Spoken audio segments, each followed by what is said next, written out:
Assalamualaikum dan salam sejahtera. Izinkan saya gunakan bahasa Melayu kerana alat ini boleh digunakan bukan sahaja bagi pertandingan bahasa Inggeris, malahan juga pertandingan dalam apa jua bahasa ataupun kategori-kategori pertandingan yang lain lah. Okay, jadi Spark adalah Scoring Processing Automated Ranking Kit di mana ia adalah alat untuk frequency count. Jadi untuk menggunakannya, kita kena pasti dahulu layout sistem. Okay, jadi kita ada save, run and lock dan clear. Ini kita gunakan untuk simpan data. Okay, nak run dia ataupun nak clear data yang ada. Export kalau kita nak simpan semua ni, import kalau kita dah export, kita balik import balik dan kita boleh print juga. Dan yang ini untuk tukar warna. Okay, jadi mungkin kalau tak suka terang boleh tukar kepada gelap. Okay, kemudian kita ada scoring. Scoring adalah tempat di mana kita masukkan maklumat-maklumat pertandingan. Jadi sebagai contoh nama pegawai, sebagai contoh nama saya lah. Okay, kita letak dulu nama saya. Okay, kemudian level adalah kita ada zone, district, state dan juga national. Adalah peringkat daerah, saya pilih district. Competition name, kita ada 5 yang sedia ada ataupun kalau kita nak buat pertandingan yang lain. Sebagai contoh, saya nak buat untuk pertandingan nasyid. Kategori, kita ada primary school, secondary, level 1, level 2 ataupun open. Tapi katalah kita nak spesifik, saya nak buat ni untuk SABK, untuk Sekolah Agama Bantuan Kerajaan. Spesifik, tak banyak untuk sekolah macam ini. Kemudian date, jadi kita gunakan fungsi kalender untuk set tarikh. Jadi saya katakan 6 hari bulan 4. Okay. Dan di bawah ni adalah score table, iaitu daripada participant 1 sampai 16 dan juga bilangan hakim judge 1 sampai judge 5. Katalah cikgu nak set pertandingan ni kepada 100 participant pun boleh, 10 hakim pun boleh. Okay, tak kisah. Tapi saya nak buat ni hanya 10 dan 3 hakim sajalah. Okay, bila kita dah set macam ini, dia tak berubah lagi dekat bahagian score table. Jadi apa yang kita kena buat adalah kita kena activate dia dahulu. Jadi bila dah isikan semua maklumat yang macam ini, yang dalam ruang competition metadata, activate dahulu dan akan keluar message activating new event. Dan bila dia tengah activate, apa yang tengah berlaku, dia akan buat dalam sistem mengikut kita punya spesifikasi ni lah. Okay, bila dah siap nanti, dia akan naik dekat bahagian sini, nama ID tu. Nasyid SABK 2026-0742. Kalau cikgu tekan copy, cikgu akan simpan kepada clipboard cikgu yang mana cikgu boleh paste kat mana-mana. Kenapa ini penting? Sebab kita boleh kembali semula ke sistem ini dengan data-data yang dah diisi kalau ada masalah. Okay, tak apa, nanti kita tunjuk apa macam mana masalah boleh berlaku. Okay, jadi ini kita copy dululah, kita simpan ataupun kita tulis, kita salin. Kemudian dekat bahagian partisipan ni kita boleh isi score. Okay, skor markah tak ada masalah daripada 0 sampai 100. Ataupun kalau pertandingan tu lebih daripada 100, dia pakai 110 ke 200 ke, tak ada kisahlah. Okay, contohnya kalau cikgu nak isi markah 70, okay, kemudian 71, 80. Okay. Bila kita masukkan di sini, kita nampak ada juga skor. Ini adalah rank dia. Rank pertama, rank pertama, rank pertama. Tapi rank pertama ni hanya kerana Hakim 1, Hakim 2, Hakim 3 baru bagi je pada participant 1. Kalau kita masukkan contohnya 80. Nampak? 80 lebih tinggi daripada 70. Jadi that's why kat sini dia jadi rank 1, ini rank 2. Katalah ini 71, budak ni dapat 70. So tetap 2. Okay. Dan kita boleh gunakan anak panah untuk bergerak sesuka hati dalam ruang markah ni. Jadi kita boleh gerak-gerak macam itu dia. Senang. Dan lebih senang lagi, okay, saya cuba padamkan. Okay. Katalah macam kita tengah buat kerja tu, tiba-tiba sistem disconnect kerana masalah teknikal, contohnya bateri laptop habis ke, internet putus ke. Jadi nombor kod yang ini, okay, kita boleh lawat semula ke website ni. Katalah sebab dah habis bateri ke apa semua, kita tekan refresh. Bila kita tekan refresh, apa yang berlaku adalah semua yang dalam sistem ni akan hilang sebab dia refresh, dia balik kepada page asal. Jadi apa yang berlaku, kita just load event ID, kita paste je kod kita kat sini, tekan load. Jadi dia tengah loading event data. Bila tengah loading event data, dia akan cari balik data yang dah dimasukkan dan dia akan naik balik kat sini. Kalau dah naik tu, nampak nama semua dah terisi, spesifikasi tadi pun dah isi, markah tadi pun dah isi. Okay, jadi kita padamlah contoh. Okay. Yang lebih baik pasal sistem ni adalah kita boleh paste sahaja. Contoh, saya dah ada skor yang macam inilah. Okay. Jadi kalau kita nak pindahkan markah, kita boleh copy. Okay. Dan kemudian kita boleh klik pada yang pertama dan kita paste. Jadi dia semua dah masuk siap-siap.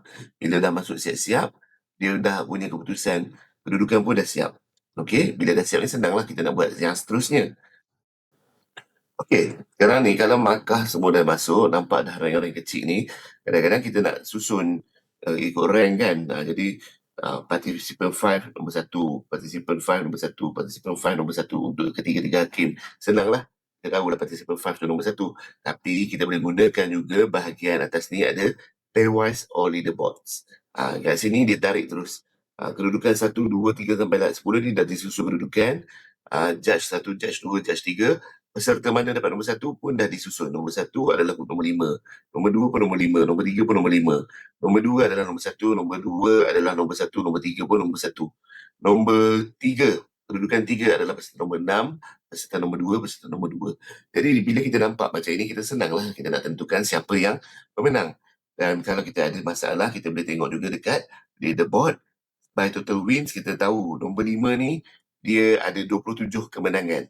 27 kemenangan ni bermaksud kalau nombor 5 ni lawan dengan semua pasukan dengan 3 hakim yang 2 hakim yang lain, nombor 5 ni tetap menang. Macam mana pun 5 lawan 1 menang, 5 lawan 6 menang, 5 lawan 3 menang. Berapa kali dia lawan dengan yang lain-lain pun tetap menang. Sebab tu dia punya jumlah kemenangan dia paling tinggi, 27. Sebab dia ketiga-tiga hakim pilih dia nombor 5. Dan kalau kita pergi pada pairwise comparison matrix, kita nampak peserta nombor 5 ni warna kuning. Kuning ni untuk gol lah.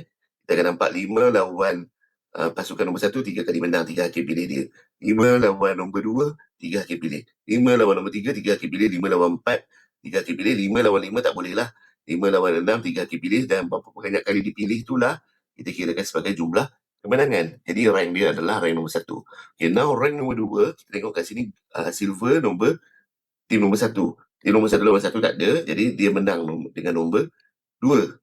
Menang dengan nombor 3. Menang dengan nombor 4. Maksudnya kalau tim nombor 1 ni lawan dengan tim nombor 2, tim nombor 3 dia tetap teratas. Tapi dekat sini, 1 ni bila dia lawan dengan 5, dia ada kosong. Kenapa kosong? Sebab 5 dah berada dekat atas sekali. Jadi tak mungkinlah 1 ni akan menang dengan 5 kalau dia lawan satu-satu pun. Sebab dia akan kalah juga. Jadi sebabkan itu kalau kita tengok jumlah kemenangan 3, 3, 3. 3, 3, 3, 3, 3, 3, tapi kosong di sini, dan sini mesti kosong juga. Jadi akhirnya total kemenangan 24. Jadi jumlah kemenangan 27 bandingkan dengan ini adalah 24. Jadi rank 1, rank 2. Jadi cara ini senang untuk kita dapatkan terus siapa rank nombor 1 sampailah rank ke 10. Senang je. Okey. Di bahagian partisipan ni pula, sebenarnya kalau kita letak nama dia siap-siap lah. Contohnya saya letak Ahmad. Okey. Ini nama Ali. Ini nama Syukur. Dia semua penyanyi-penyanyi nasyid punya nama ni. Abu, Ubaidah, Kazif. Okay, nama-nama hentamnya ni. Haris, Fatah. Okay, Amir. Saya tak tahulah nama lain. Miau je lah. Okay, jadi kalau kita tengok dekat bahagian pairwise, dia takkan tulislah ni nama siapa kan. Scoring pun dia tak akan tulis kat sini. Kenapa yang ni kalau kita isi di awal-awal bantu kita adalah kerana dekat bahagian reveal ni, okay, contohnya kita nak tunjukkan, okay, nombor 5, nombor 1, nombor 2, nombor 6, nombor 4. Okay, kita boleh tekan butang reveal name dan dia cakap nak confirm ke, kita tekan okay. Dia akan keluar siap nama terus siap. Jadi sebagai senanglah untuk rujukan. Kemudian kalau kata nama sekolah ke nama daerah ke nama negeri ke, boleh nampak dekat sini. Okay. Jadi butang ni, reveal name ni hanya untuk kemudian lah. Kita tak buat lah awal-awal kan. Sebab kita nak rahsiakan siapa pemenang dia sampailah ke hujung. Okay. Dan kita ada juga fungsi print. Fungsi print ni kalau kita buka, dia akan tunjuk print punya layout lah. Okay. Print punya layout ni kita boleh cetak. Jadi macam yang ada dekat sini ni, nampak macam satu page kan. Jadi kita boleh tekan Ctrl P dan dia akan print lah pada muka surat. Jadi kalau ini kita boleh buat sebagai rekod simpanan. Okey, jadi itulah sistem ini.